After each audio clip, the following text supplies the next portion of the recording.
All right, welcome in to another edition of That's Deep. As always, I'm joined by Johnny Bravo, but today, UFC 303, big card, middle of the year. We had to bring in the big guns. We had to bring in Keg. It's going to be a fun card. Keg, how you doing today, buddy? I'm doing well. Thanks for asking me to come on. I watch you guys. I watch every week. I'm happy. I'm happy to be here. Absolutely. Johnny, what are you thinking? How are you feeling going into this one? Oh, feeling great. Excited for this card. Some banger fights on here. We got the big guy with us today. Let's ready to rock and roll. That's right. It's going to be a good one. All right, so let's jump right into it. This one, to me, feels like a smash spot. I'm curious what you guys have to think here. We got Ricky Simón taking on Vinicius Oliveira. Oliveira had that insane KO earlier in the year, was getting beat up pretty bad early in the fight, turned it around, taking on Ricky Simón, who obviously he's going to want to grind this fight out. Keg, you're the guest today. What are your thoughts on this one? Interesting fight. Ricky Simón obviously comes in off back-to-back losses against Batista and Song Yadong. But I think it's hard to fault him for either because Batista, he looked better in that fight, I think, than any fight in the UFC so far. And Yadong's just playing on another level than Ricky Simón. So, I don't really fault him. He can crack. I think his cardio has always been elite, although it looked a little iffy late in that Song fight. But we know, historically, that's his biggest strength is his cardio and his grappling. But I said, he has power and he can hurt you if he hits the button. I don't know how I feel about Oliveira yet, man. He looks like he could be good, but Sopai destroyed that kid in the first and second round. And it really wasn't until he fully gassed out at the end of that second round that Oliveira really started to take over, right? Yeah. So if Sopai's cardio isn't an issue, he probably wins that fight 29-28. Instead, he ends up getting mean KO'd by that knee in the last 30 seconds. He gets the win. Could he hurt Ricky? He could. I just don't know if he'll be able... I just don't know if he gets taken down. Is he going to be able to work his way up and get back to his feet? Because Simone's got very good top control, but the kid's a brown belt in jiu-jitsu. He can crack. His cardio held up very well, although he did look dead at the end of the first round in that Sopai fight, but he still had a ton in the tank in that third round. So I am still not sure where I'm going to be in this fight. I'm going to say right now, slight lean towards Ricky Simón. But, it would not shock me to see Oliveira hurt him and pick up the win. What are your thoughts, Johnny? Yeah, I've kind of went back and forth on this fight all week. I mean, this has been one of the tough ones for me. Initially, I thought I would be on Simón. Initial thoughts, but I don't know. He hasn't looked great in his last couple of fights. I mean, the Yadong fight, he really didn't even shoot a takedown or even try to get the fight to the ground, which is kind of concerning. But you would think here he's going to know he has the big grappling advantage here, and Oliveira's takedown defense is pretty poor, but he's usually able to kind of work his way back up to the feet. But I don't know with if Ricky is Ricky, then he's going to be able to just take him and ground him and just be able to. But I am concerned that if every fight does start on the feet, and Oliveira could have a moment. He's got vicious KO power. Initially, I was thinking of maybe looking at Oliveira KO 2 or 3. But I don't know. I think under 2.5 is a good look. I think we could see violence here. I think either guy is live for a finish. And, I like the under 2.5 here. Leaning towards Simón, but it's not too confident. But he should win. That KO in 2 or 3, by the way, is 8-1 at FanDuel. That's not a terrible price. Yeah. Yeah, I mean the don't mind biggest that. threat obviously would be Ricky getting caught with something, but to me, I feel like the kid's a little bit too wild. His wrestling, his takedown defense is not good. I think Ricky could just take him down over and over again and just bury him. I'm actually higher on Ricky than you guys are. I think I like him. Don't get me dominant. wrong. I like him, but doesn't it look like lately he's fell in love with his hands and he doesn't? It does, but like even in that song fight, like at the end of the first round, he took him down and he landed some pretty big hammer fists. And I think like if there's a tailor-made fight for him to bounce back, it's this fight. A guy who just got out wrestled for a round and a half by a guy that's actually a flyweight. He's not even a bantamweight. Who was also it was on short notice. So, I mean, I think Ricky can just take this kid down at will and just kind of maul him on the ground. That's fair. Yeah, I mean, for DFS purposes, I will be playing Ricky Simone. I think he can rack up some big points because his control isn't the greatest, but his ability to shoot over and over again, and I think that has to be the game plan here. Don't be stupid. Just go with what works, and that's going to work. And this is kind of, to me, this is kind of a weird matchup. Isn't this kind of a big step up for Oliveira soon? Like coming into his second fight in the UFC? Yeah. It's so like, I mean, kind of weird to me. Like they would make this matchup. Definitely a step up. If they didn't know something or. Yeah, I mean, maybe this they want this kid. They want this kid to, so I don't know. Hey, if he can pull something out against Ricky Simone, obviously the sky's the limit. But yeah, I think if Ricky sticks to a game plan, I think it's his all day. He could cruise here for sure. Like there's like only one guy I could see cruise, and in this fight, it's probably him. Yeah.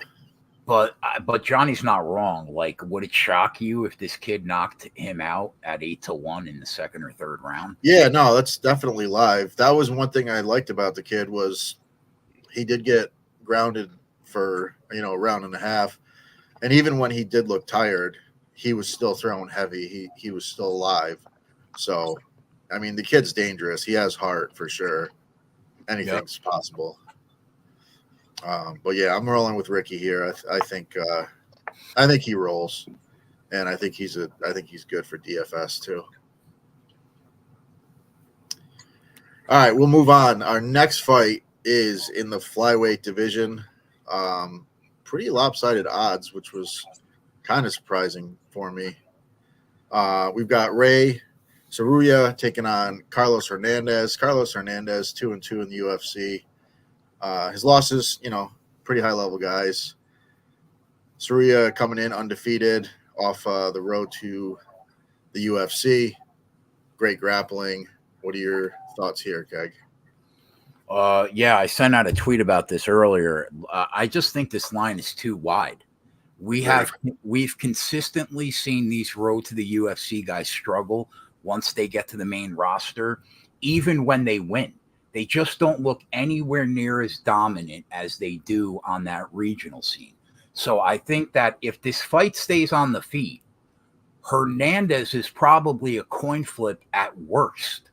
And I don't think he's terrible at working his way back up from the mat if he does get taken down. He looks strong in scrambles.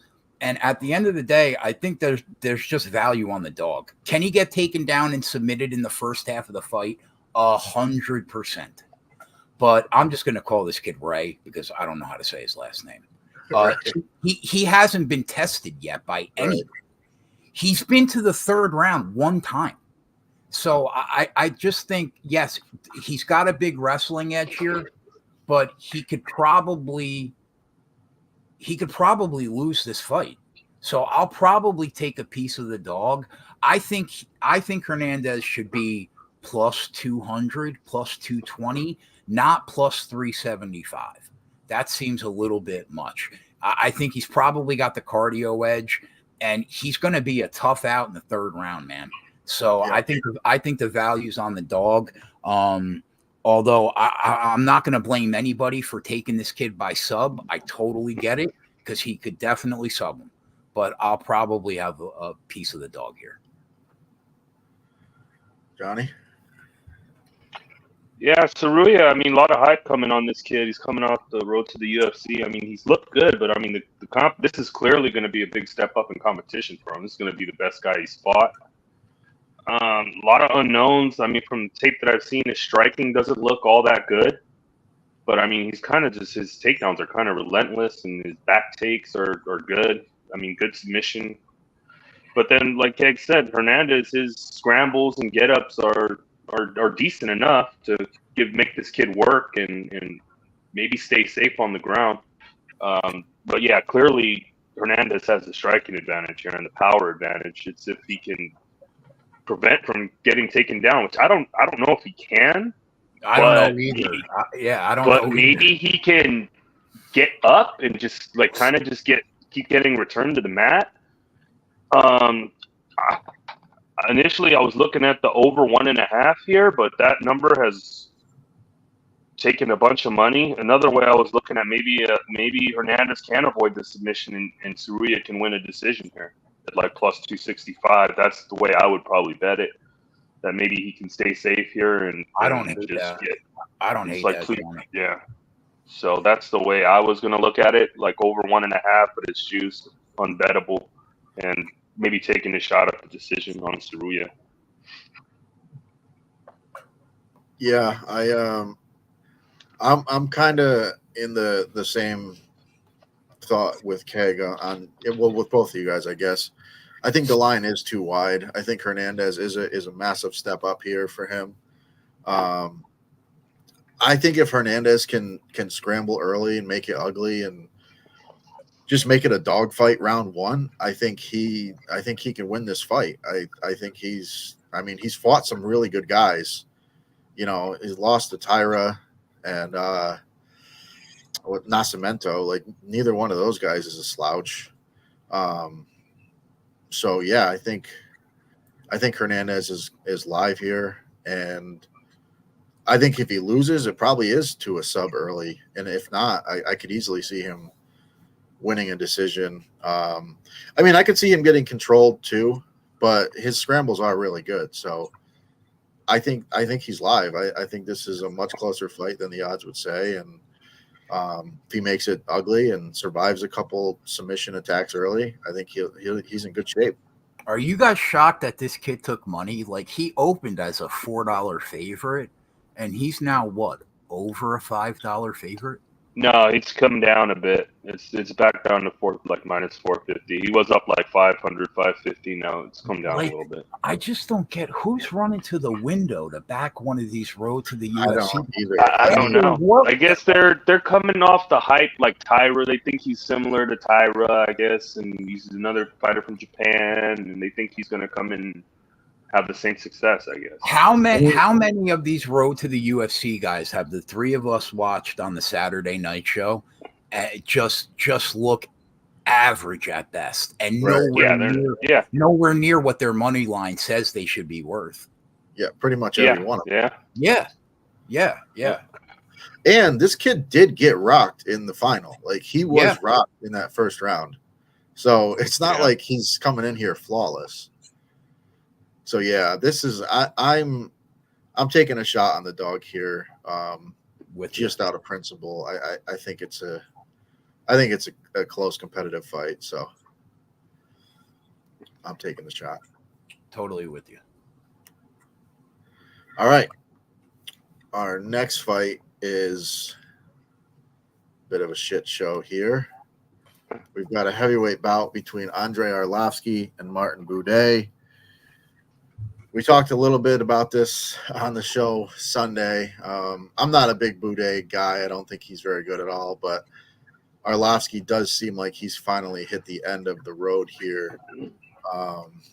I hope so, bro. He's about a year away from an AARP card. So. Yeah, I mean, the one thing is, no USADA. Maybe he comes in here a little bit younger with the supplements, but yeah, I mean, he has not looked good at all, and I can't back him in this spot. I thought about it, but I just can't do it. So, what are you guys thinking here? All right, so let's start here. Our dear friend Yeg is a sharp kid, right? He's a solid sports bettor. Yeah. And he rarely goes out on a limb with a fat, overweight, heavyweight MMA fighter. But he loves himself that Budai this week. That's worth mentioning. The bottom line is I cannot back somebody that's 45 years old in the UFC.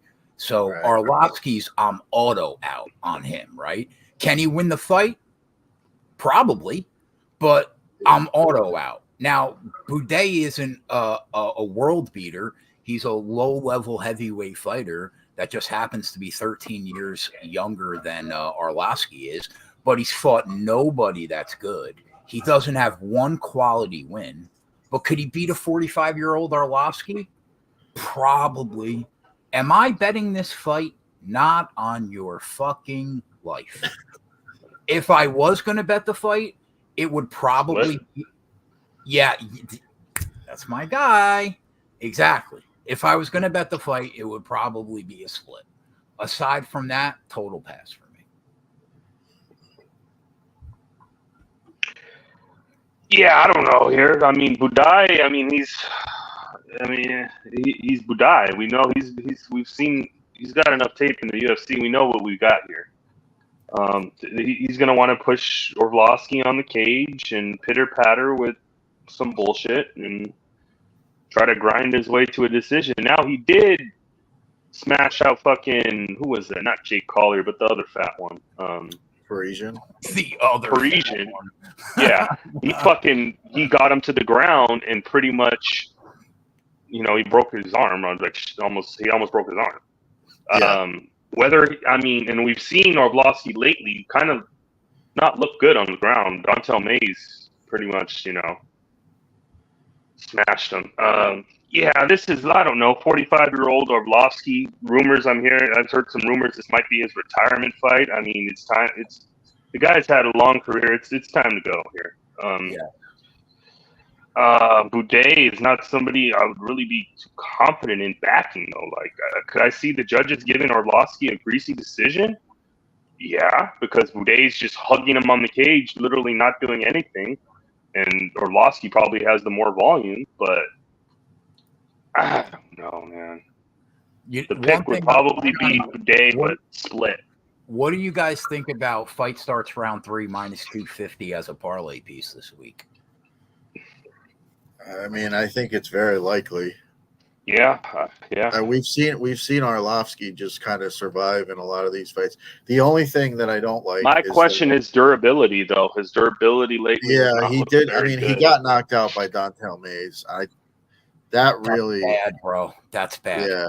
Yeah. The durability is questionable for Arlovsky. I don't know. But Boudet's not a heavy hitter like knockout guys, so I mean, the only way is if he grounds them and maybe grounds them to dust, or he finds that arm. I mean, honestly, I feel like he should shoot for a takedown if he gets on top. He is a pretty good hammer. And Arlovsky he rarely follows the game plan. I mean, right? I know it's tough. His volume is shit, and yeah, I don't know. The pick to win is probably Boudet, but it's hard for me to get there on a bet. Yeah, I think Boudet gets it done. Just because I do think Boudet done for sure. But I mean, I'm not gonna lie. I'll probably tail Yeg on the Saturday show just to break his balls if it goes down. There you go. I might. That will literally be the only reason. I think he could. His money line could be a good parlay piece at 250. Yeah, it's not terrible. It's not because I mean, Arlovsky's done, man. He's done. Yeah, but you never know, man. This is low level heavyweight. You know what? It will be interesting to see what Arlovsky looks like on the scales, because if he looks like he's coming in here on all the supplements on his last fight out, there's no USADA. It could get greasy, but from what we've seen, it's tough to think that he's going to win any more fights. Yeah. Boudet. Oh, Yeag's in the chat.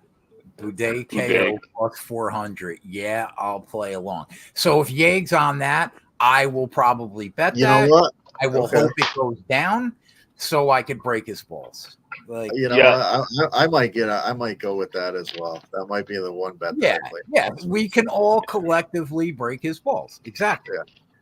Exactly. When Orlovsky wins a split, then we can just fucking roast him. Oh, you know what? Let me check that before we. What's that split number? Yeah. 350. Ugh. I know. It's not great. It's not great. I think if it gets there, though, it's almost guaranteed. Like it might be worth a sprinkle.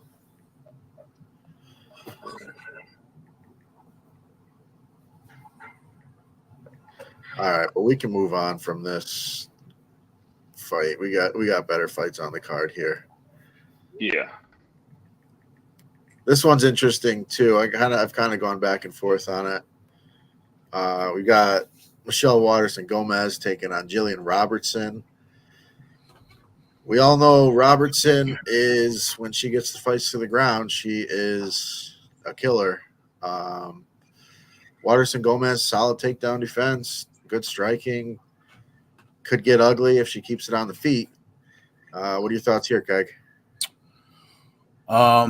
My thoughts are Michelle Waterson is a good-looking kid, right? But she's not a good fighter, right? She's a split decision machine. Yeah.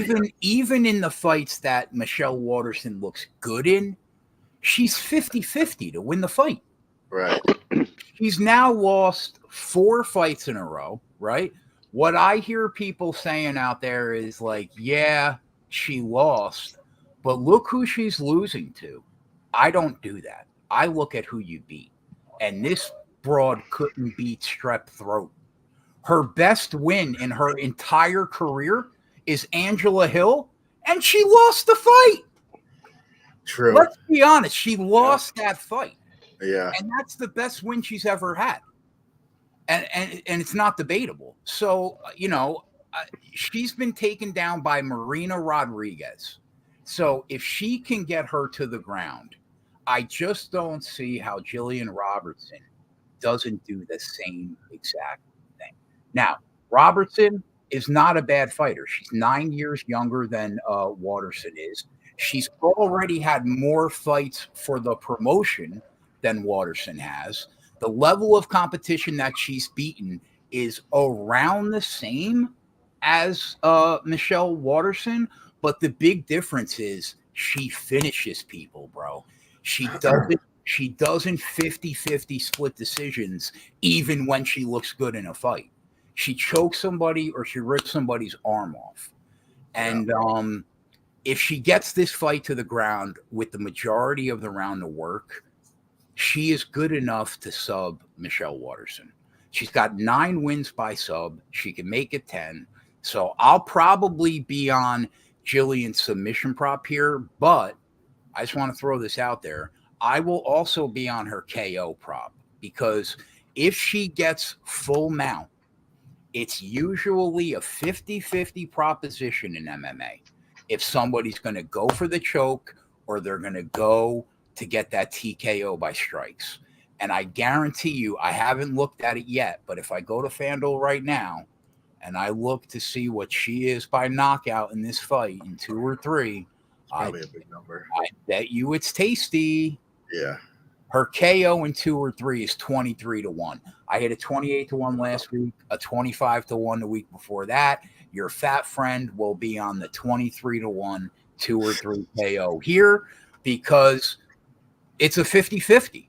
Now, right. I'm also going to be on her by sub. And to be honest, I'll probably have her money line in at least one bet to get it to like even money. I wouldn't lay 185 on her. But, I can't back Waterson. I'm a big Jillian guy in general because she always pays me out.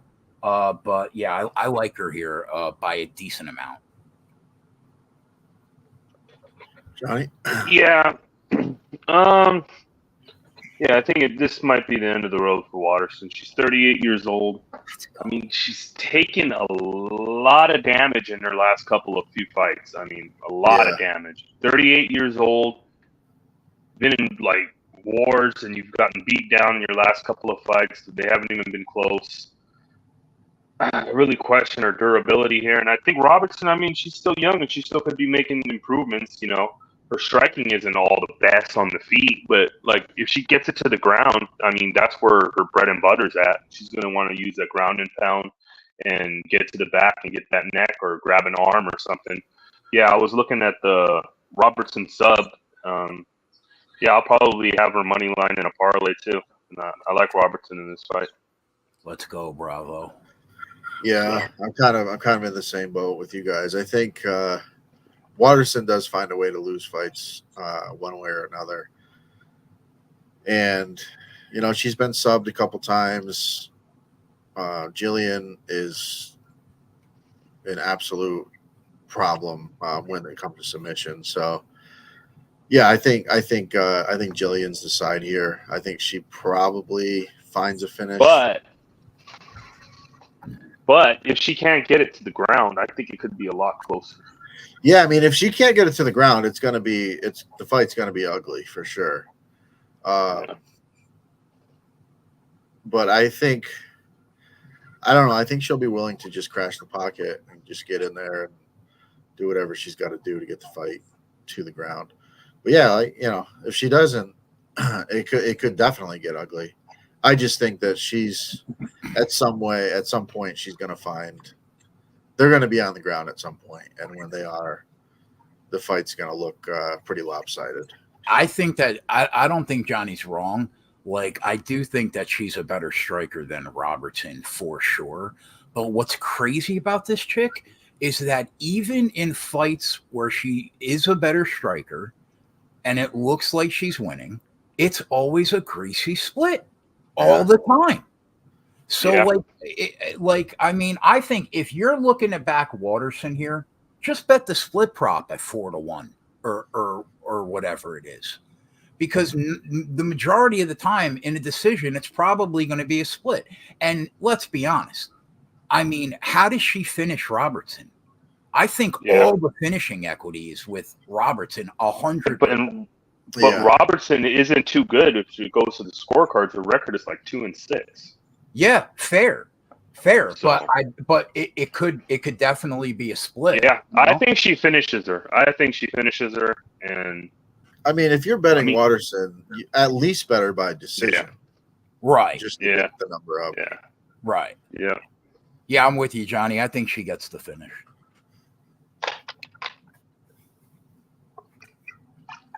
All right, we'll move on.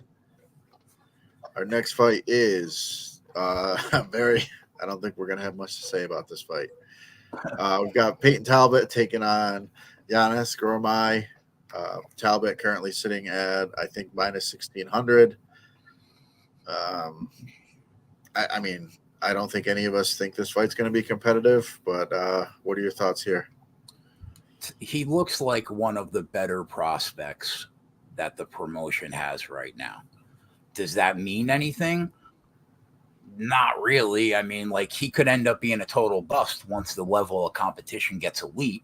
But our guy Gamori is not elite, right? So he's going to get fucking worked here, probably, right? Now, my original bet in this fight was going to be his round 1 prop. But he tends to get comfortable in the cage first, takes his time, and then once he gets the timing down is when he really starts to engage, which is the reason the kid has never had a round 1 finish. Every finish has been in round 2 or round 3. So if I was going to bet a round prop, it would probably be the 2-3 round props for people out there. One more note about the fight. I was really surprised to see a $20 favorite be less than minus 200 to win the fight inside the distance. That's fucking crazy, bro. So I got minus 375 now. Oh yeah, we had minus 180 at DraftKings, So I smashed that, and Yeah. I didn't put it on the sheet because I really don't want people laying $1.80. But yeah, I have a bet on that. I I don't mind people that are taking the shot if you could still get that number. It wouldn't shock me to see Gamori get a takedown that takes a couple of minutes off the first round because he tends to go for them when he's outmatched on the feet, which probably pushes the fight into round 2. So just be careful out there if you're pounding round 1 props. I have when he was minus 450, I put him in a parlay with Pfeiffer at minus 130. So we have that right now. Besides that, and I bet him inside the distance. Those are the only 2 plays. But I mean, 9 out of 10, it's going to be a KO. So I totally get if people just take his KO. But I just didn't feel like getting annoyed if somehow the fight got to the ground and it ended up being a sub. So I bet him inside the distance. And aside from that, I've got nothing here. Yeah, this is pretty much one-sided fight. This should be Talbot, however, which way he wants. Gamori, I don't think he's not terrible, but he's not good. So he's just in the middle. And I think this kid Talbot's striking is just ever since he did the Contender Series and watching tape back then. This guy's striking is. I love this guy's striking. It's nice, really good striking.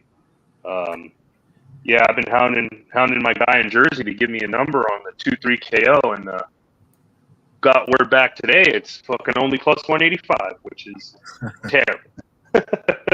So that's the way I was going to look to bet it. Would be the Talbot KO and 2 or 3. Other than that, probably his inside the distance in a parlay. But I don't hate that. I don't. Other than that, yeah. 2-3 KO plus 185. Probably bet that, depending. I don't have a number on that yet, but guessing it'll be similar. But yeah, that's it for me. Yeah, I'm in the same boat with you guys. I think he probably finds a finish here. Do you think there's any way that this kid holds on and he wins a decision? I just don't see how it happens. I would never say never because we watched Derek Lewis and Jalton Almeida fight for 5 rounds. So anything after that is like I can never say never, but fair. It wouldn't surprise. I mean, if he I don't think so, but would it surprise me? Probably not. Yeah, I mean it's possible for sure.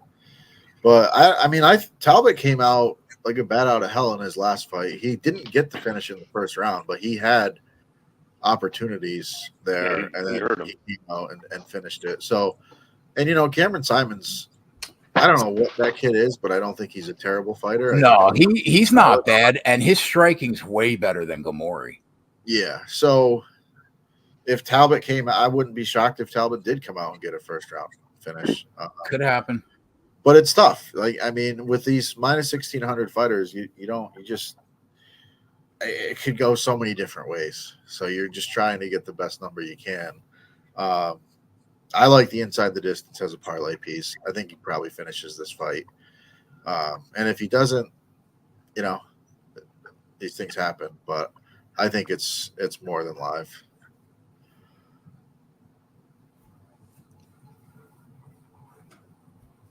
All right, we will move on to the next fight here. This one is interesting, as most Charles Jourdain fights are. We've got Charles Jourdain taking on Gene Silva. Silva coming off a win over Weston Wilson. Just kind of walk through him. Jourdain's been around a while. He's a bit hot and cold in the UFC, but he is a talented kid. What are your thoughts here? I'll be very quick. I have not taped this fight yet. I'll do it tonight. It's the only one that I haven't taped yet. After the show, I'll do it. The one thing I'll say, though, is that the level of competition between Silva and Jourdain is not even remotely close. Right. Jourdain is used to being in there with a much higher level of competition. Is that going to mean anything? I'm not sure. I have to tape it personally. So I don't have an opinion yet, but it's just something to note. Aside from that, nothing here. Check the spreadsheet. All right, Johnny. Yeah, initially going into this one, I thought for sure I was going to be look, Jourdain minus 115. Oh man! And then going back and rewatching some stuff, I ended up flipping the other way. I think Silva here is the more powerful striker here. I think he also, I mean, Jourdain's takedown defense is pretty not that good. And I think Silva could blend in takedowns here with his power striking on the feet, and I think he could probably catch Jourdain or win a decision by just having the more effective strikes. But initially, yeah, I thought Jourdain, man. I've been a backer of Jourdain in the past. He's won me some money. He's lost me some money. Yeah, he's really hit or miss. You don't know what you're going to get in there, man. It's just like you think the kid's was on a run, and then he'll come in and just shit the bed. But yeah, the pick for me here is going to be Silva. I think he gets it done. I think he can knock him out. I like Silva. I think Silva's a good fighter. Who were we on him with, Johnny? But the fight got canceled last time. Oh shit! Yeah, he was. Didn't they try to rebook it twice? And like we bet it twice, but it never happened. Yeah, it was like a coin flip. Do you remember, Tommy? Yeah. I'm looking right now. It should be on Typology. They usually Typology canceled fights. Canceled fights.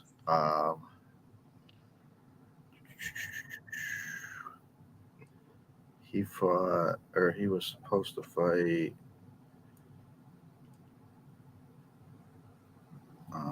That's not the right guy. No, it's another Gene Silva. I'm trying to find him too. How many Gene Silvas? Yeah, how many fucking Gene Silvas are there? Here he is.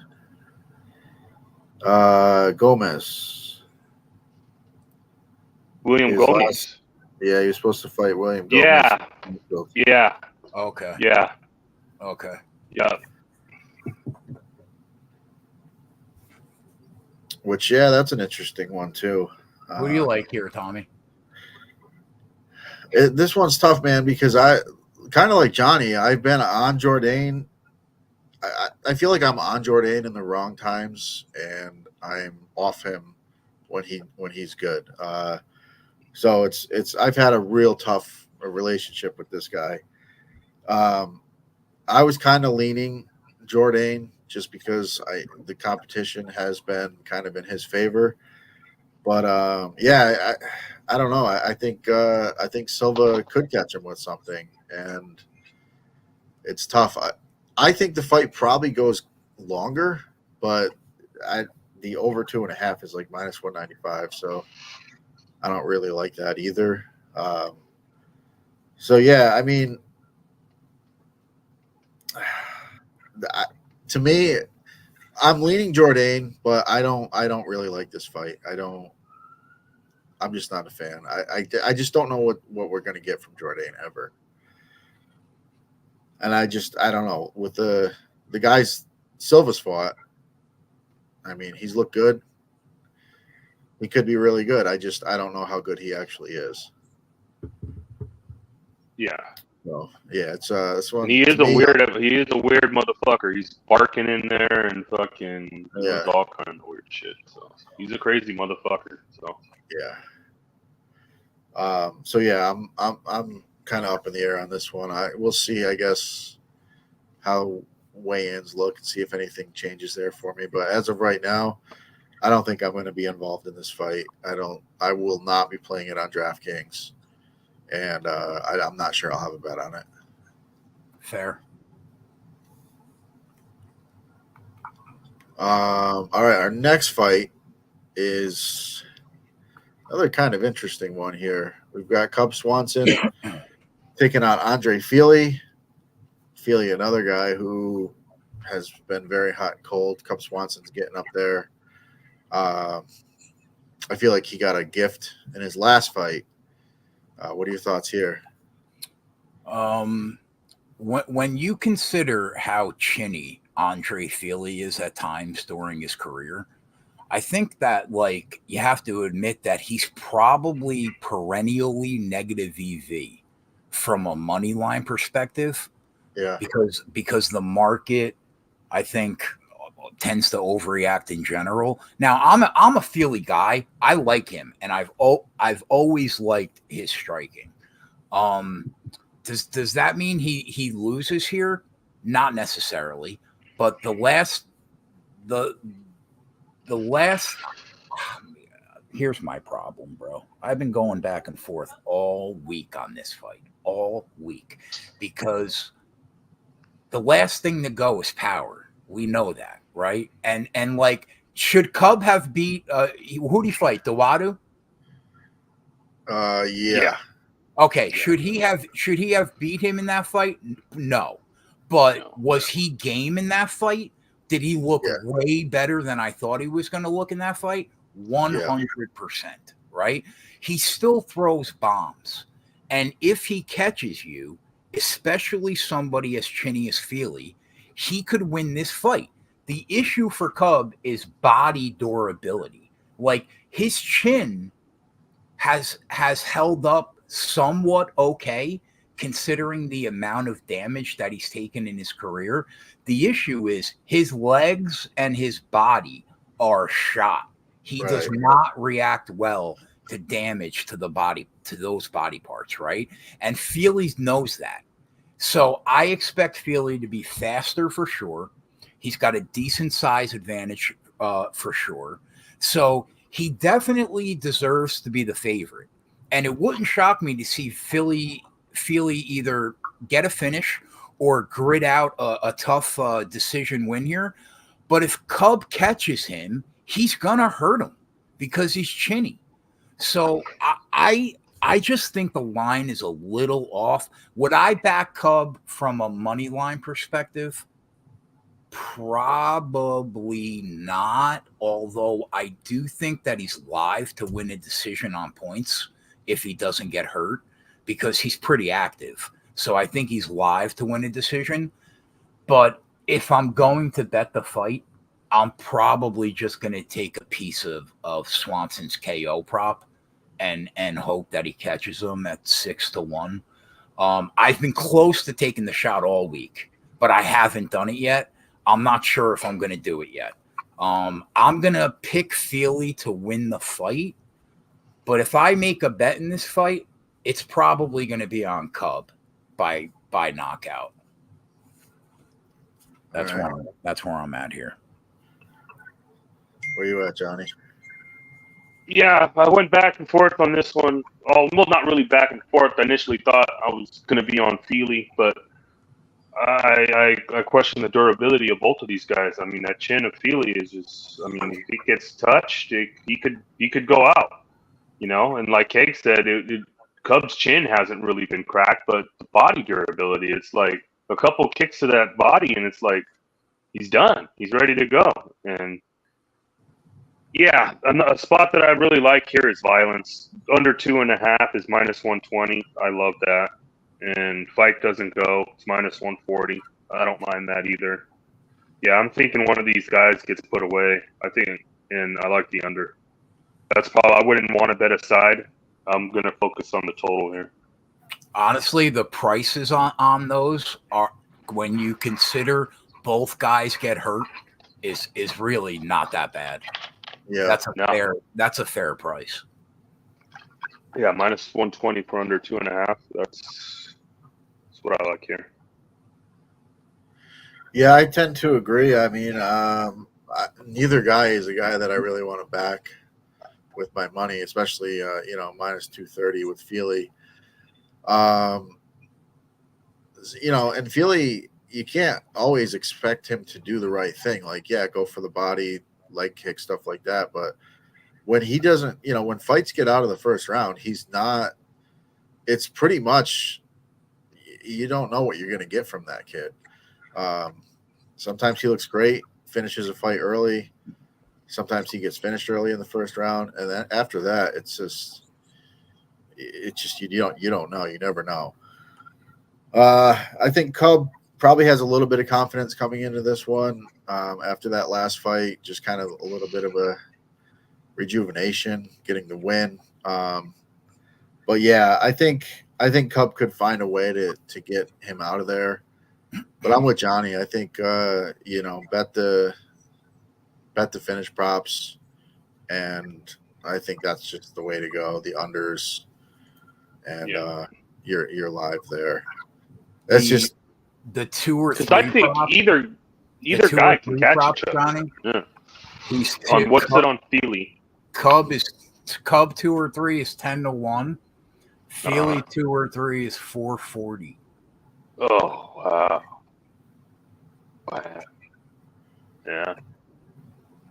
His 1 or 2 is plus 210. For Cub, it's like 7-1.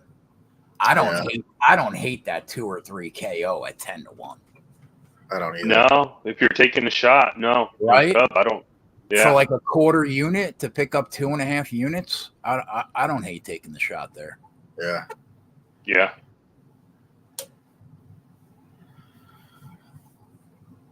All right. So we will move on to our next fight, which is a middleweight battle between Joe Pyfer and Marc-Andre Barriault. Pyfer has looked, he looks like a real potential prospect. He got kind of humbled in his last fight, but, could be a learning experience for him. Barriault, we know he looks to go forward, puts on the pressure. He's got good cardio. What are your thoughts here? Joe Pyfer ruined me so badly against Hermanson. It sucked so bad. I had so much money on him to get him out of there, bro. I really thought he would starch him in that fight, and I'd be counting my money, and it did not go that way because our guy Joe has a cardio problem, at least in 5-round fights. Now, like losing, I guess, isn't the worst thing for like young people. It lets you know you're not invincible. You could work on your liabilities, right? We know that, but the rubber meets the road here, bro. Because if you are who I think you are, you have to go out and win this fight convincingly. Marc-Andre is a tough out, but he's beatable. I'm not worried about the cardio issues here because if the Hermanson fight was 3 rounds, Pyfer probably wins that fight 29-28. So, like, I don't love the fact that Barriault's best round is almost always round 3, but it is what it is. I think Pyfer has special power, and if he's calculated and he doesn't load up on everything, and he learns from the last experience and takes his time, he should be able to put Barriault down. So if this fight doesn't go his way, I'll start looking at Pyfer very differently than I do right now. But that power has earned the chance to prove, prove it one more time here. You know what I mean? Barriault doesn't move anywhere near as well as Hermanson did. It's going to be easy for Pyfer to find him, and he should find him often. So I'm on that Talbot Pyfer moneyline parlay at -130. I'm not sure if I'll add anything else as of right now. That's it. But yeah, Pyfer wins. I think probably finishes him. Johnny. Yeah, this is another interesting one for me. Everybody, we were all high on Pyfer against Hermanson, and he just completely death gassed in his first 5-round fight. I think in the UFC. I think he might have just completely just death gassed after 2 rounds of maybe trying to put on that spectacular performance and going for it. But Hermanson's a tough out, man. It's hard to get that guy out of there, and he just ended up taking over later on in the fight. This was a tough one. We got Marc-Andre Barriault. I mean, he's a good fighter. I like him. I backed him before. I had him against Chris Curtis. That didn't work out well for me. Yeah, initially, I like his striking. I like his volume. Like his cardio. They call him, his nickname's Power Bar. So he's going to be there for 3.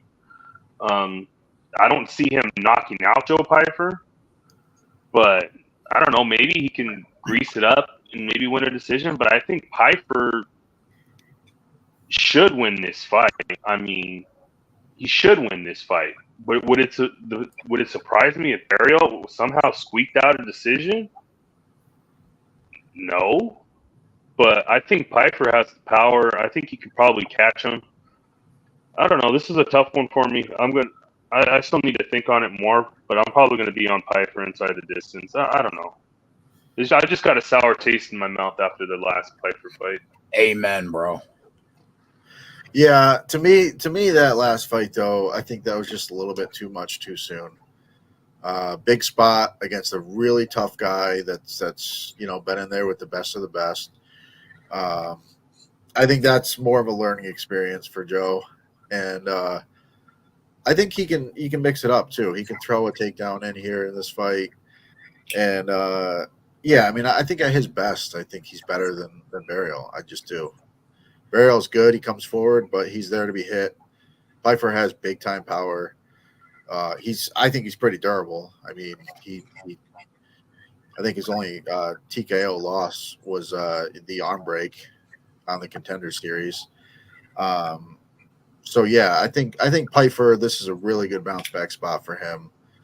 This is also a step up in competition. I mean, this is going to be, besides for Madsen, probably the second best guy he's fought. So this is, I mean, yeah, I mean it is. It's definitely. I mean, Burial's no joke. He's if you get he's behind a good fighter. I like Barry. He's a good fighter, but I think Joe probably has just a little bit more.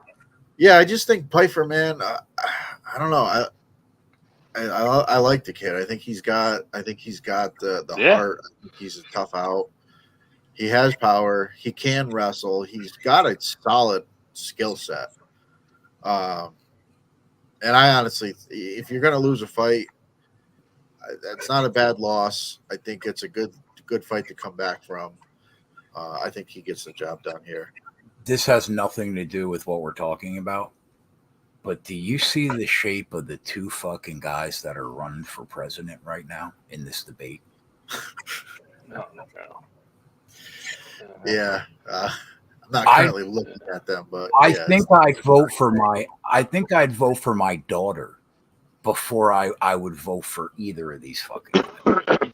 There's a lot of people that I would vote for. It's not great. They look dead, bro. They look mummified. They literally look dead. Oh my God, this guy looks. They're not young. I mean, I don't. Yeah. Johnny. I mean, Johnny. I'd rather not voice my opinions right now. Johnny. Don't forget about left or right. Look at the shape. I mean, our current president looks like he's going to have a stroke up there. Yeah, and the other guy that wants to be president looked like his stroke's next week. It's brutal. It's brutal, man. They're not young. They're not young. We are the laughing stock of every legitimate country in the world. Oh, yeah, we have to be, man. It's a sad state of affairs. All right, moving on. Sorry, I just had to. Yeah. All right, we move on to the main card. This is let's go. Right. First fight on the main card is Ian Machado Gary taking on Michael Page, MVP.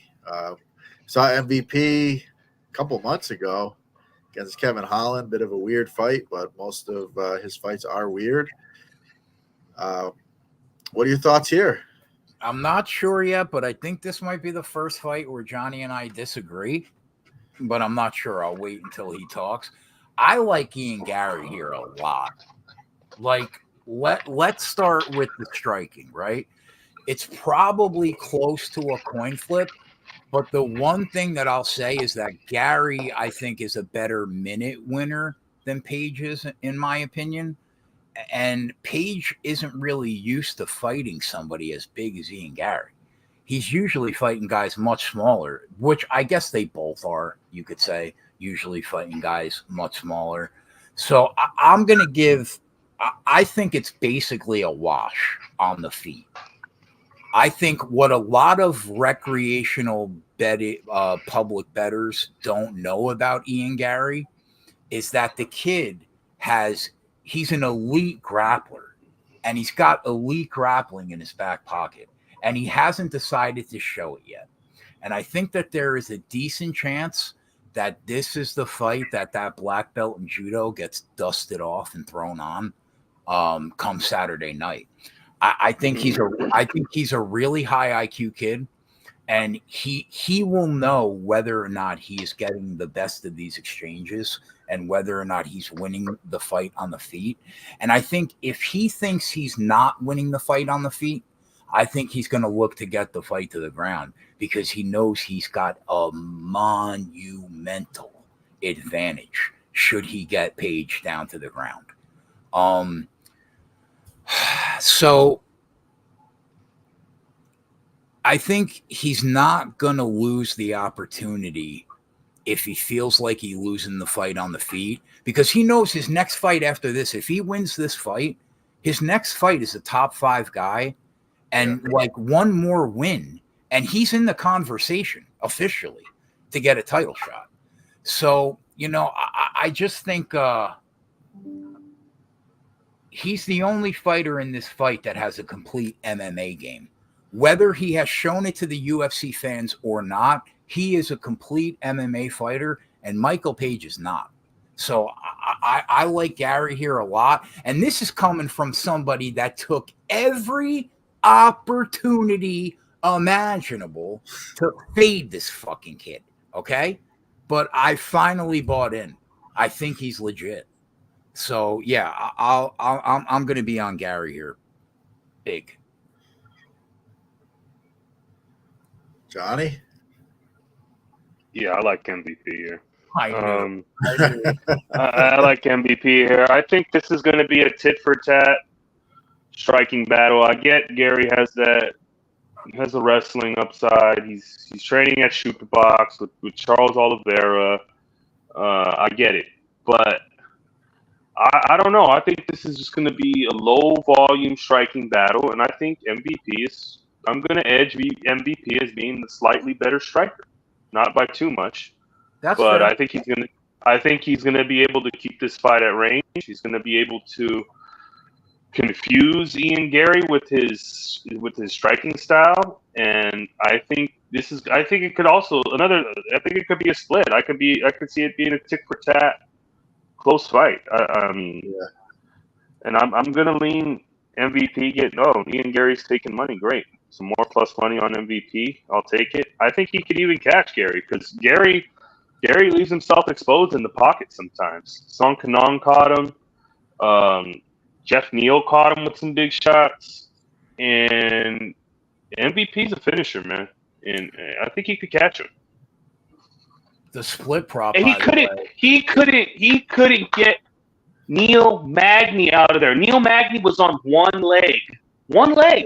True. For pretty much 2.5 rounds, and he didn't finish. True. Now, I don't know. I'm going to go with, and I'm going to be on MVP. I get it. I think it's going to be a super close fight, and I'd rather be on the plus money than. I just think that a very big part of this guy's career was white glove treatment in Bellator because they knew they had a star. They always put him in there with strikers because they knew it would be the only way he was going to be live. And I don't know, man. I just think I think that he's not anywhere near as good as he is perceived to be. He made Kevin Holland look bad, but Kevin Holland sucks. Yeah, he beat the shit. I don't even think he made Kevin Holland look bad. He beat the shit out of Kevin Holland. He embarrassed him. I think he made Kevin Holland look bad, but Kevin Holland is a wild muppet, bro. Yeah, true. You know what I mean? I don't know. I think that I really think this might be the fight we finally see this kid take the fight to the ground, because it's so hard to even know if you're winning a fight against Page or Right. somebody Yeah. like or somebody like Wonder Boy, because they're constantly moving back and forth. The shots come from weird angles. Some of them hit, some of them don't. You have no idea what the judges are thinking at all. You know what? I don't hate that call, Johnny. The split call it's plus What is it? 350, plus 350. Yeah.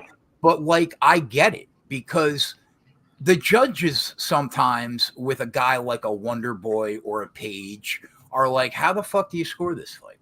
You know what I Yeah. mean? So I get that, but I just think that Gary's a little bit better, man. He's a younger guy too. I get it. Yeah. And I really think that, like, if this kid has a fucking brain cell, he's gonna take this fight to the ground. It like, of all the fights, this fight is tailor made for him to go to the ground. So is it gonna happen? I don't know, but I mean, just the fact that it's a possibility makes me like Gary more than Page. You know what I mean? But I understand. That's where I'm at too. I totally understand why Johnny's on Page. I get it. Yeah, I get it too. I do think Gary does have a pretty high fight IQ. He knows where he's good. Yeah, if ever we're going to see his grappling, it's going to be here. This would be a great opportunity. I don't think he's going to get suckered into standing and trading like Kevin Holland did. Like, even Holland could have took him down. Or at least he could have tried. He didn't have. He did take him down. Took him down once. What? Right? Like, yeah. He got back up. Yeah. Right. Yeah. So, but he didn't really have an interest in just like the Wonder Boy fight. Holland didn't have any interest in actually grappling in that fight. He wanted to stand and trade.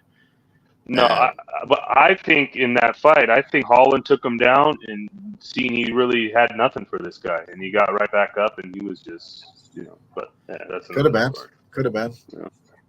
I think Gary is better, like, all around, though. I think he is. I think he's legit. I think Gary gets it done. But yeah, would it shock me if this fight goes 3 rounds, it goes to a split? Not at all. Would it shock me if MVP comes out and wins it? No.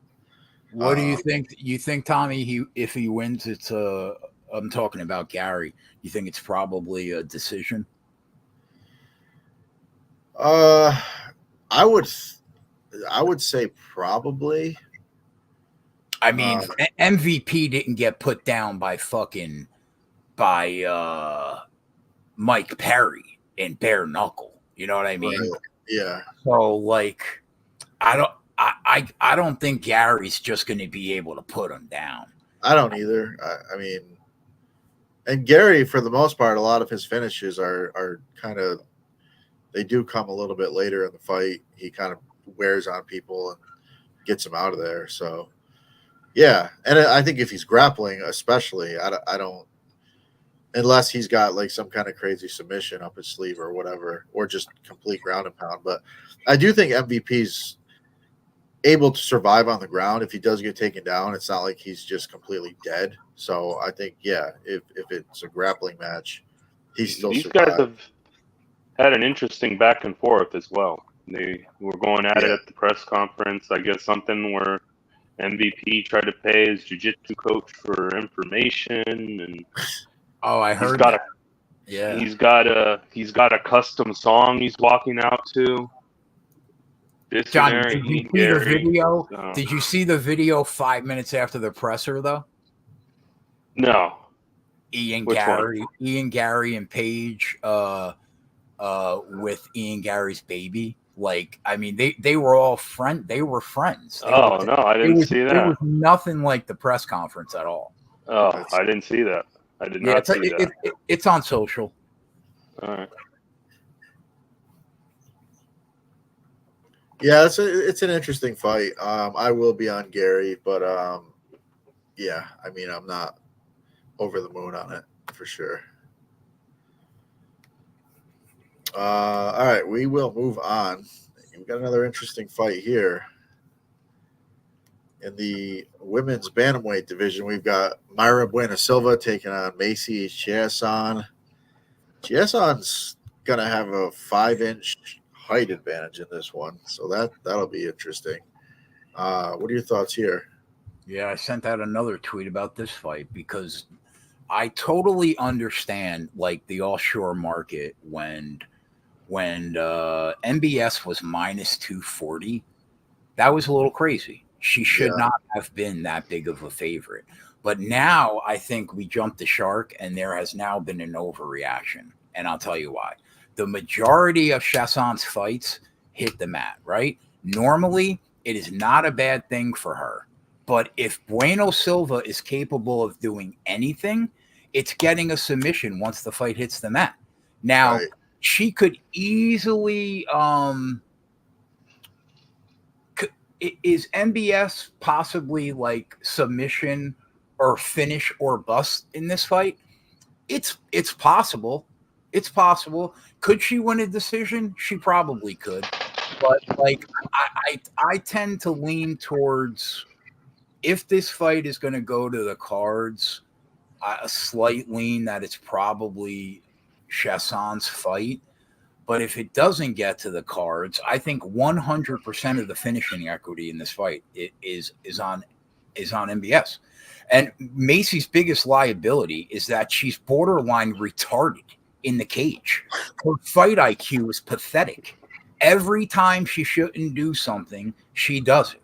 So I'd rather count on her to shit the bed and give MBS a chance to take advantage of it, because when she is given the opportunity to submit somebody, she usually gets the job done. So like I said, I think the KO's also live for MBS. Should she be in full mount? You never know what these girls are going to do if she has top control. But she's the better grappler. She's slightly smarter. She could theoretically win the exchanges on the feet, and it's not even close on the mat. I think she should be a favorite, even if it's a slight favorite, minus 135, minus 140. I think that's probably what the line should be. She should not be the underdog in this fight. I will be on MBS finish prop here, probably. Johnny? Yeah. Yeah, this one was, I mean, people that got in early at the Macy plus 160, I mean, I think that was a great number to enter in it. But at a pick here, I got to go with the girl she's been more consistent. Like, I mean, yeah, she lost to Rocky, but that was for the title. She kind of gassed after a round or two. But, I mean, typically her cardio is decent. I mean, she's finishing these girls, and they're mostly by sub. And Chiasson, I think, I don't know, if she probably is going to want to get takedowns here, like Cake said. That's usually her game plan. That's what she did in the Penny fight, in her last fight, and then she almost beat Aldana before she got up and then got liver kicked. And by the way, Aldana fight she was winning. Aldana tapped her in the first round. Right. 100% tapped her in the first round. The ref didn't see it, and she got away with it. Yeah, I've seen that where she kind of hit the thigh, hip a couple times. Yeah. So, yeah, I mean, if she goes for takedowns, I think Buena Silva is dangerous off her back. I think she can transition and reverse positioning here. I don't think Chiasson's top control is very good. Yeah, I like taking the shot on MBS by sub. It was like plus 350. Yeah, it's 325 now. That's probably going to be my only bet here. Would be the Buena Silva sub or pass for me. Because I think majority of Buena Silva's win equity is probably by sub. And I think it's probably a Chiasson decision if it gets there. But yeah, I mean, I don't even know if it is, though, because if nothing else, Bueno Silva, she makes the fights ugly, and she throws big power. Macy she tends to, if she gets hit and hurt, like she reacts pretty big to everything. So yeah, I don't know. I think Bueno Silva, she's the more skilled fighter overall. I think if she's coming forward, there is a big size advantage here for Macy, but aren't you fucking stunned, bro, that this line was minus 240 and she is now what? Pick them. Minus 110, both uh, sides. I mean, it's Macy Song. Yeah, yeah. I don't understand it. I get if you're getting like plus 180, plus 160. I get the look, but at a pick 'em, I just can't pull the trigger on Chisholm. Yeah, like, and we should clarify. Listen, Macy could win the fight. 100% she could win the fight. Yeah. But come on, man. I mean, it's just crazy that Silva went from minus 240 to the dog in the fight. That's just to minus 108. It's just crazy. Yeah. One girl wins greasy split decisions, and the other girl finishes people. Like that, right. you have like that has to be said. Yeah. I don't know. I just think it's a no-brainer at the number. Yeah, I think Bueno Silva, she's faster. She is way more dangerous on the ground. I don't even think it's comparable. Yeah, I think she's live. I think she's live in this spot. I think I think a sub is more than live, and I think she can get her out of there.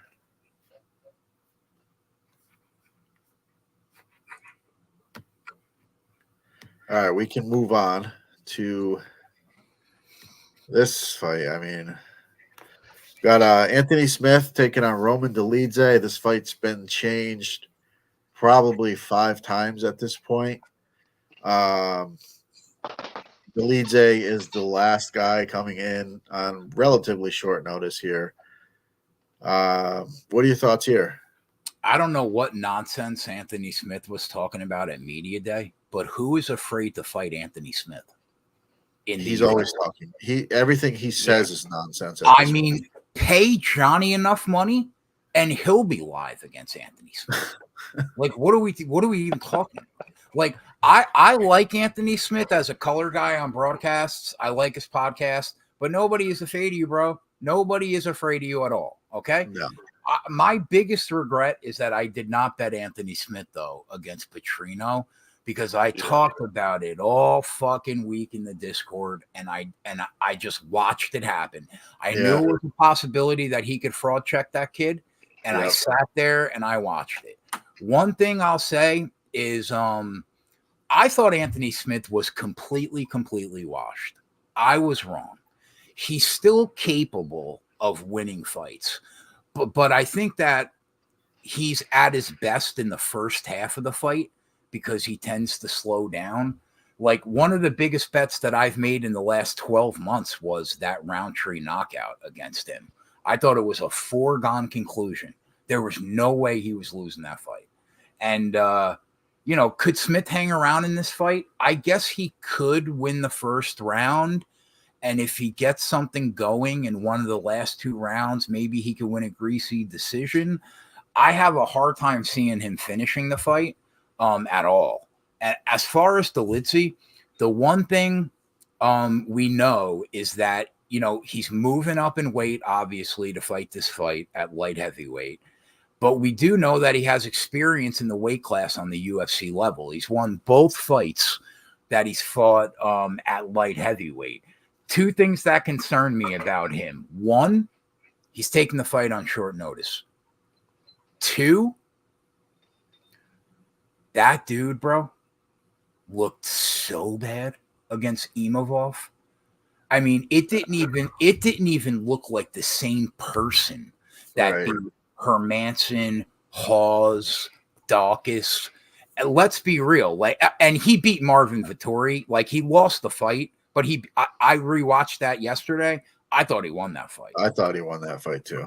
Yeah. So, I mean, he beat Vettori, in my opinion. But in that Imavov fight, which was a step up in competition, I guess, from the likes of Dawkins, Hawes, He looked lost, bro.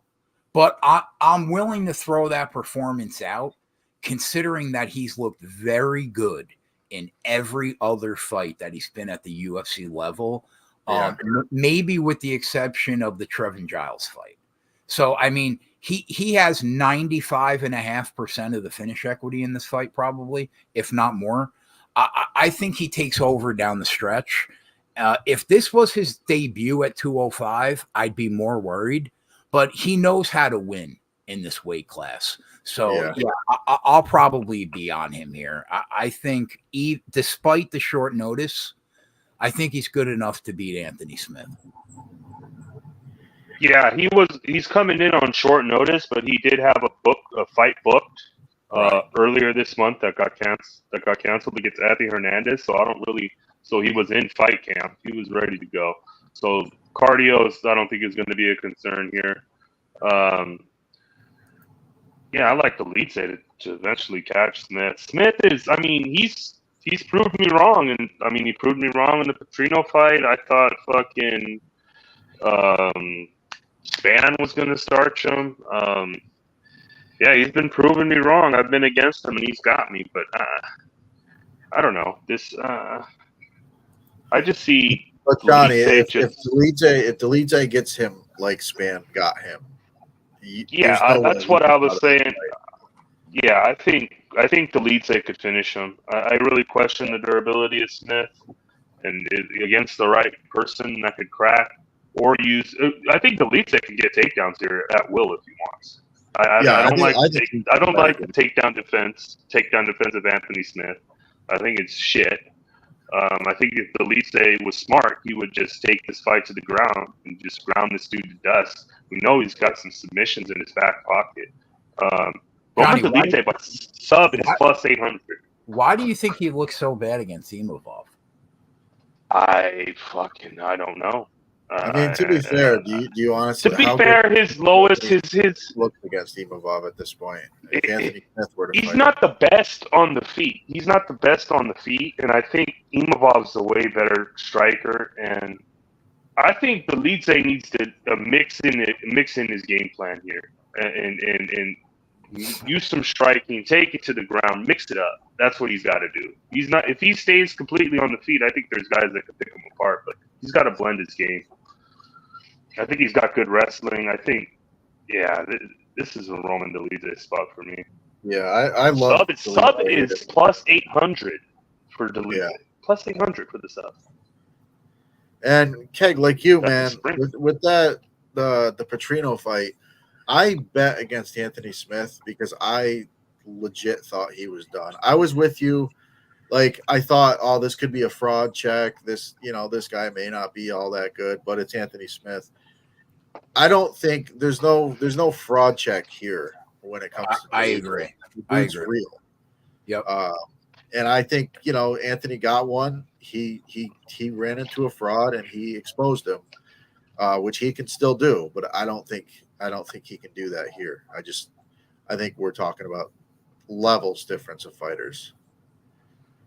So Delidze for me is. I don't really disagree. How are you going to bet him? Like, are you taking finishing props? Are you taking? I'll probably have something on the finish. I don't mind him as a parlay piece at his money line. Are you surprised he's only minus 145? Well, the money line is good enough it's minus 140. That's good enough for me. I'll probably be on the money line. I mean, I might be on him straight. And the inside the distance plus 200 is calling my name. Yeah. Yeah. I think we're getting a decent price here because it's short notice for Delidze. Sorry to interrupt you. No, go ahead. One thing I'll say, what Johnny said, if Delidze does get his whole game involved, and this is not just a striking match, and he does go for the takedown and he tries to work. Anthony Smith is a sneaky submission guy, dude. Like his sub in 2 or 3 is like 16-1, I think. I'm not saying it's going to happen. I'm not saying I'm going to bet it. I'm just saying he has more than a couple subs off his back on the UFC level. Yeah. You know? Yeah, But I mean, I with get the logic there. But again, like Dolidze's submission game is phenomenal. elite. Like Oh, he's yeah. very good. So Absolutely. but yeah, I mean, it's if Anthony Smith's going to win, it's going to be some crazy. Yeah, Bro, that situation calf like slicer that he put on Jack Hermanson. Yeah, I mean, crazy, would you fucking see that? crazy. Oh, and shit. the one thing I elevated Dolidze in my mind was because in that fight he kept hitting the sweep that got him to that spot, and ultimately he got the sweep to finish with the calf slicer. But he had landed that sweep like 2 other times, so his jiu-jitsu is dangerous. I mean, that dude is very good. There's no doubt about that. Yep. All right, so we're all pretty much on the same page there. We like Dolidze. Got to figure out a good way to get on him, but I think there's a lot of different ways to get on him there. Our next fight is this is probably the fight I'm looking forward to most on the card. We've got Diego Lopez taking on Brian Ortega. Two really good jiu-jitsu guys, two durable guys, high all-action guys. What are your thoughts here? First thing that sticks out to me is that one of Brian Ortega's greatest strengths in the cage is his jitsu. And in this fight, that's completely nullified by a kid that's been grappling in competition since he was 6 years old and is probably on a different level, as good as Ortega is on the ground. The second thing that sticks out to me is that Lopes continues to get better and better as a striker. I listened to the podcast this week. Clint sent it to me from one of the coaches over at Fight Ready. And according to him, Lopes is knocking everybody out in sparring sessions, preparing for this fight, like left and right, multiple people. And, you know, I feel over his last 3 fights specifically that he has taken a step in his striking progression, which is already very good. The third thing that sticks out to me is the level of competition. There is no doubt about the fact that Brian Ortega has faced a who's who of people on the main roster. He's faced a more elite level of fighter, and it's not even close. But he's the less experienced guy here, period. Like, Lopes is about to make his 31st professional walk to the cage.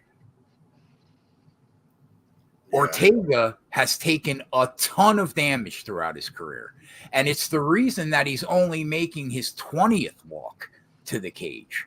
Brian Ortega has now been on the wrong end of 2 of the worst beatings that we have seen in an octagon ever. I mean, and go take a look at how many fights that he's actually been in since absorbing that damage. 4 fights, 6 years. So I think it's safe to say he's not as durable as he was in the past. And while Lopes hasn't fought the better competition, he's fought a decent level of fighter throughout the majority of his career. Lux is not a bad promotion. He was there for a minute. There are decent fighters on the come up in that promotion that fight regularly. So I think, I don't know, man. I was against Ortega in the Yair fight. I was wrong. Yair had a great round 1. He fell apart. Ortega took over. But Yair is not a complete fighter. He's a one-dimensional guy. At the end of the day, I just think Ortega's best days are probably behind him, not because he's old, but because of the damage he's taken. And I think Lopes is good enough to be a future world champion. Is it going to be this year? Maybe not. Is it going to be next year? Maybe not. But he's just entering his prime, and I think that he's that good. I think he could potentially be a world champion. And I think that win at UFC 300 is as legit of a win as you can have against a very solid guy. So I think he continues the momentum and gets the job done against Ortega. I think everybody is running probably to bet finishing props, but my gut says that I think this fight's got a very good shot to go to the cards, like regardless of who wins, even if it's Lopes. I'm not sure what I'm gonna do right now. I'll have him in parlays for sure. I might bet him straight. I'm not sure, but yeah, I like Diego Lopes, but I can't blame anybody that's backing Brian Ortega. I get it. Curious what Johnny has to say here. He's over there moving around. Yeah, this has been a tough one for me all week. Like initially, I thought I would be on Lopez here, but I don't know. He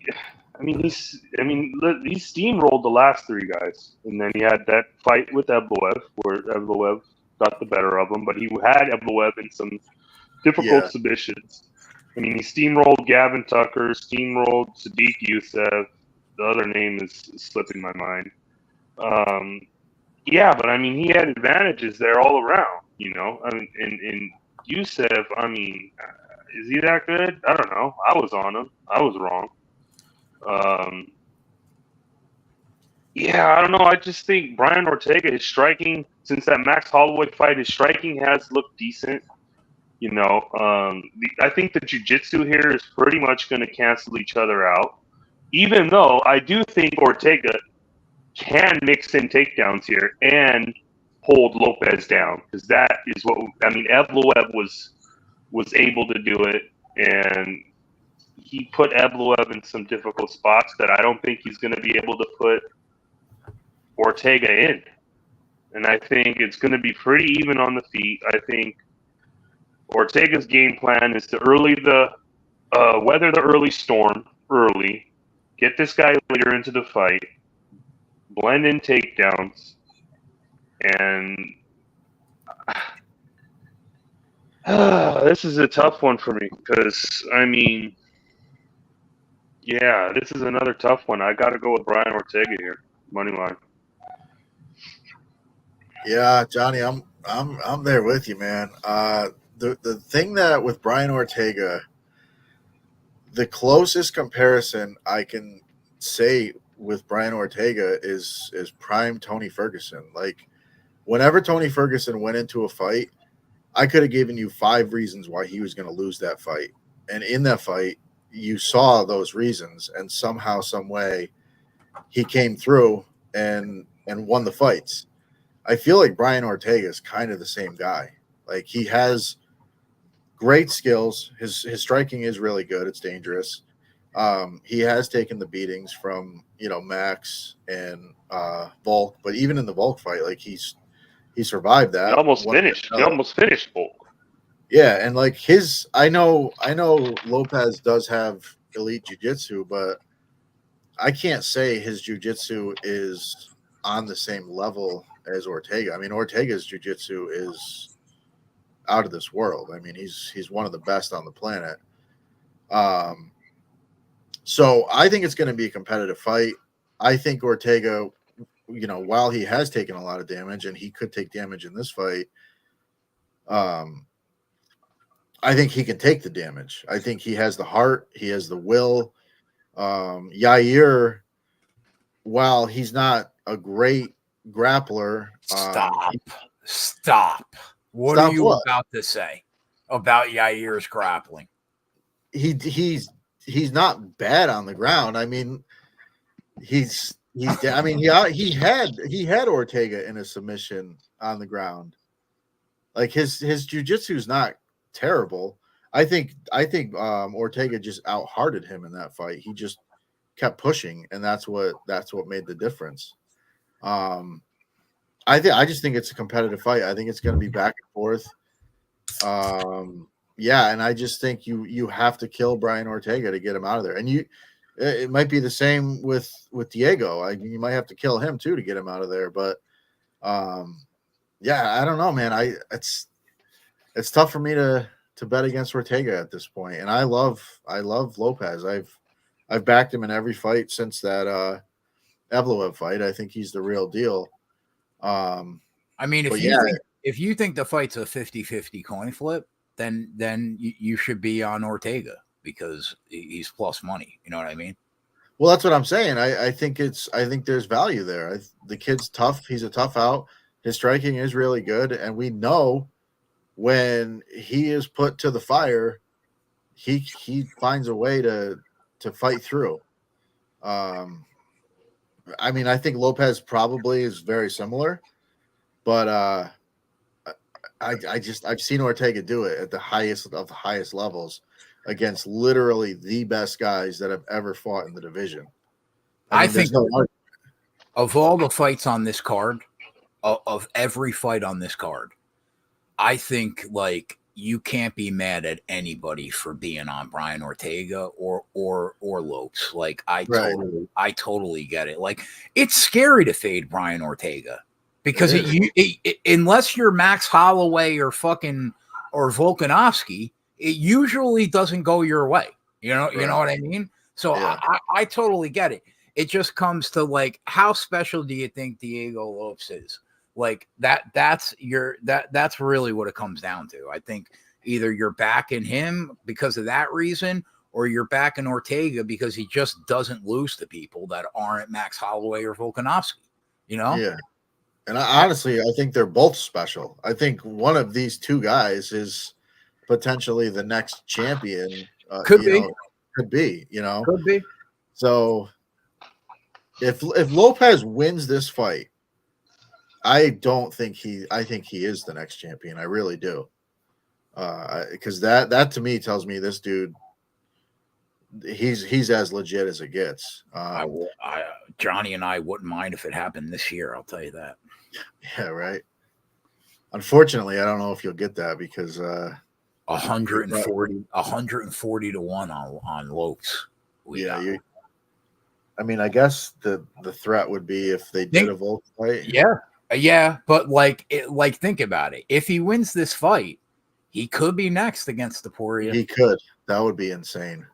He could be next. Now, I don't know who wins that fight because I'm sky high on Topuria.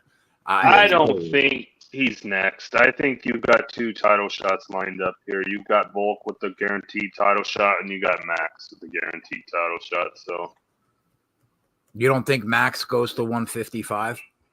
No, I think they fight him and there's rumors that it's Topuria and Max in Utah. So I don't know. Yeah, I mean Max is definitely deserving. So I heard that on Help Money. Yeah. And I wouldn't be shocked if Volk is just kind of waiting it out until maybe the end of the year or next year, just to kind of get beginning of next year, Spain maybe. Yeah, get himself back on track. I wouldn't be surprised who wins this fight. You know, if it's I wouldn't be surprised. It wouldn't surprise me if Lopes fucking starts. Wouldn't surprise me. Possible. Yeah. You know what would be sick, bro? If somehow he wins by submission and he actually subs Ortega. That would be insane. Yeah. I tell you what, though, if you're playing DraftKings and if you're doing multi-entry, this is a fight you're probably going to want 100% of. Either side, you just want to have a piece of this fight because these guys are going to be scrambling. They're going to be putting up volume. You got finish potential. You're going to want to be on. You're going to want to be on one of these guys on DFS. That makes sense. All right, so I guess we'll move on to the main event here. We've seen this fight before, but with these two guys, I think anything's possible. Got Alex Pereira taking on Yuri Prochazka. Yuri trying to get Pereira not to use the spirits in this fight. What does that mean? I mean, The shamans, the Aztec, listen. or his tribe. Yeah. Alex said, "Hey, if he doesn't have his spirit, if he doesn't have the spirits, that's on him." I mean, this guy Yuri is shot, bro, in the brain. I mean, he is shot. He's a strange guy. Yeah. When the fight was initially rebooked, I laughed and I said, "Wow, they're gonna give me Pereira against the guy he's already knocked out at less than -150." Right. So at that point, I hadn't rewatched the first fight. So I do already have a couple tickets on Pereira at even money because I tied him to something that already won. This week, I went back and I rewatched the fight, and here's where I'm at. A lot closer than you thought, right? To me, the fight is a 53-47 coin flip, shaded to Alex Pereira. Right? Yeah. They both lack any resemblance of a fundamental striking defensive game. It doesn't exist. They just don't care. They absorb everything until they don't, and they keep it moving. So if that's the case, it's the first guy to hit the button probably wins. Now, what Alex has going for him is he's got the biggest nuke in the game right now, considering Ngannou is a boxer, and it's not even remotely close. But there were moments in that fight when he was up against the cage where Alex looked lost, man. And if Yuri would have hit him flush, he probably goes down. And that's probably just a fact of life if you go back and you watch that fight. Yuri also has, I guess, the threat of a takedown, right? He got one in the first fight, but in my opinion, I don't really think he goes takedown heavy in the fight. I think he wants to knock Alex out. My problem with backing him is that we've seen Yuri struggle against multiple people. If we're being honest, I was on Yuri in that Rakic fight, but he was losing that fight until he won the fight. Yeah. You know what I mean? So I think that he hates people that attack his legs. His legs have been liability in multiple fights, and it's been the impetus for him throwing caution to the wind and going full berserker mode in fights, which tend to lead to him getting the knockout win. Right. So to me, the initial smash spot in this fight was the -240 opener at FanDuel for the fight to end by KO on Monday. I bet that bigger than any bet that I've bet in the last 12 months right now. Right. On Monday. I have a big boy bet on the fight ends by KO at -240. I didn't throw it on the sheet. I don't want people to lay 250 that tail my action. My average line this year is +680. But in certain spots, I will lay it. I just don't see how the fight doesn't end by KO. And I also don't see how the fight gets past 3 full rounds. I think somebody has to drop with how bad the striking defense is from both guys. So yeah. I already have Alex at even money. And I already have the fight to end by KO big. If I add anything in this fight, it will probably be the under 3.5 rounds in parlays for either, with another fighter or NASCAR. That'll probably be the only thing I add because the fight to end by KO blew out. I think it's now like up to -500 in some spots. So you can't even bet that now. But yeah, Alex, I'm on at even money, fight to end by KO, and I'll have the under 3.5 in multiple pieces. Other than that, I've got nothing. Well, I'd say that's a little bit of something there. Yeah, I mean, I'm kind of in the same boat with you. My initial lean would be Pereira finding the button. Um, Leg kicks from hell. Obviously, he could get him out of there with leg kicks. The one thing that does kind of concern me a little bit is he is coming in with, they say, a couple broken toes. I know he had a broken toe in the Hill fight. He was limping pretty He's significantly had after time that to fight. he's had time to recover from that though. Yeah, I mean, It's been 2 months, 3 months. yeah. So how much will that affect him? He seems like a pretty tough dude. He can fight through something like that. But yeah, I think his leg kicks are definitely dangerous in this fight, and I agree. Like, I think either guy could find a finish, either guy could find a knockout. But yeah, my lean would be Pereira. Um, Are you betting the fight? I will be betting the fight, yeah, for sure. Not sure how I want to bet it, but I think Pereira knockout is live. Um, could throw the under in a parlay. I'll probably throw the under in a couple NASCAR parlays going forward, the under 3.5. But yeah, I think it's close. I think it's closer than I originally thought, and it's 205. And historically, the belt at 205 changes hands like a hot potato outside of John Jones and really DC. So there's that too. But yeah, I think somebody's getting knocked out, and I think it's probably before the fourth round starts. Where's my guy Johnny at? Yeah, this is going to be a car crash. Edge of your seat, buckle up, click in.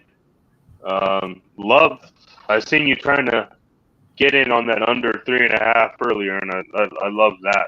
I love that piece of it. I love the under 3.5 here. That's I think a solid parlay piece. Yeah, I think Alex eventually catches the button here and then puts him away. He's got that equalizer, that left hook. That left hook is, it's a game changer. Leg kicks, I think, will be big here. Yuri doesn't like getting kicked in the legs. Poatan's powerful. His leg kicks are just, one or two of those, and I can see Yuri already. I could see him shooting for takedowns here. Yeah, I think Pereira eventually just catches him. I think it's a car crash. Yuri fights with his hands around his waist, so it's like, yeah, and Pereira's striking defense, he tends to be a little bit more open as well. So I don't know. I think somebody's going to sleep, and I'm going to say my guy Poatan gets the job done and retains his championship.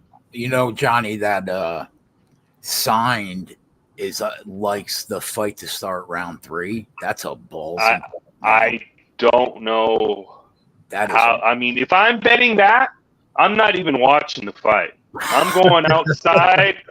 I'm fucking going outside for a drink. I'm smoking a cigarette. I'm going for a walk. I'm taking a walk, and I'm coming back in 15 minutes. Every second, your heart would be skipping a beat.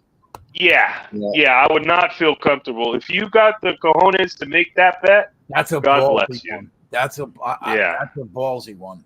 I'll give some credit there. I love that under 3.5 in a parlay. I love that. I think that is the parlay piece this week. Yeah.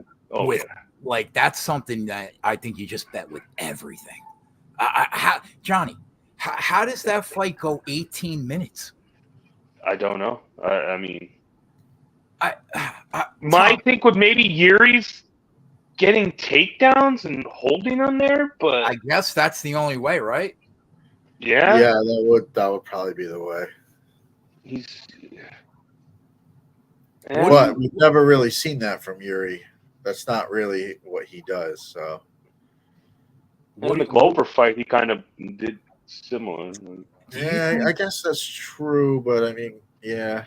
Do you think that in that first fight, Pereira tried to get the guillotine against the cage? What if he gets that? Do you think that he could possibly win this fight by sub?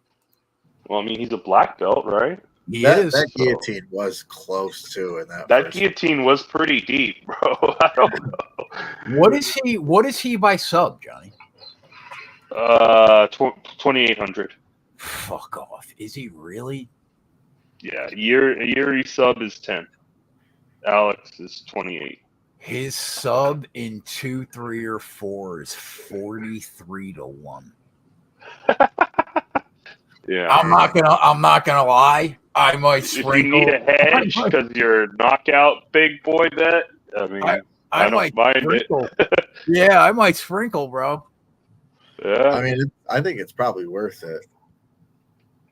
I mean, yeah, who would have guillotine thought? was tight. Who would have thought Yuri would have submitted Glover when he did? Yeah, Yuri sub in 2, 3, or 4 is 26-1. yeah. Oof. Imagine calling that. Imagine calling a Poetan round 2 sub at 40. Oh my god. Oh, that'd be crazy. We would be jumping up and down Saturday night. Yeah. Yeah. Whew. Thanks for having me on the pod, boys. Yeah, of course. I felt like this was a good card for it. It was a good show, so I'm happy you came on. Deep dive. Everybody got all the information. So ready to go. Here's what's on tap this weekend for people that are watching. We'll be free only Friday. Friday night for the truck race. Tomorrow night, we'll be live and free. After that, Coop and I will do the NASCAR pod Friday night.